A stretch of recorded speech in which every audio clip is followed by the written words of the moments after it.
Good afternoon, everyone. This is Henry, and as we get into tonight's free video, I think I'm going to keep the focus just here on SPX. You know, this has been one of the most active products as of late, and I think we're at an interesting spot given that it will be the end of the week. Now, a lot of this will depend on where we open, right? We've got the cash index closing at 81. And if we open up tomorrow, and let's just say we're down here at 60 or 39.50, well then this scenario that I'm about to give you is not relevant, and I'll have to address it, you know, based off of where we open. But let's just say that we open above 80. Maybe it's something like 83, maybe it's 88.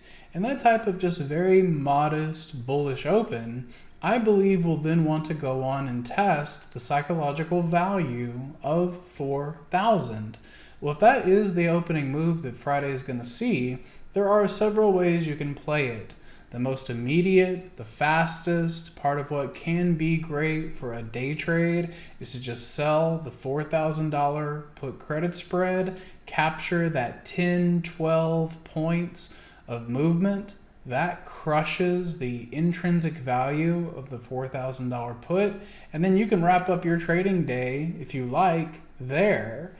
If you want to get further into the consideration, this is where it's important to try to figure out, if you do get that opening move, is it a wildly bullish day, or is it going to be more of a day of consolidation and something where at the end of Friday's session, you're closer to actually sitting at 4,000?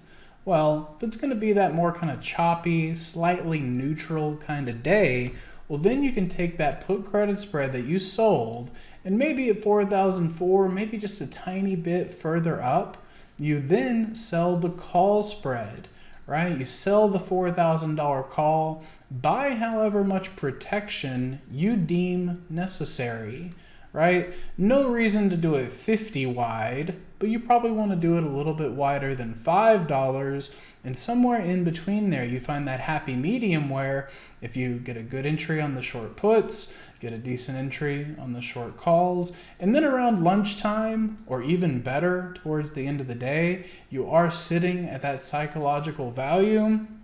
That's a great way to buy back what will then be the short straddle and lock up a good day trade. So I know there's a lot there. Again, I know it's also an if this then that kind of trading situation, but these are the strategies that I've been using most actively here lately, and I hope you find them a helpful addition to your trading. You'll have a great night, and I hope to see you in the room tomorrow. Hey traders, this is Henry with simplertrading.com. I wanted to thank you for watching today's video. I hope you found it helpful, and if so, be sure to click the like and subscribe buttons down below. If you would like to also see me putting these ideas into action and trading my own account live in front of you, be sure to sign up at simplertrading.com, and I hope to see you in the chat room sometime soon.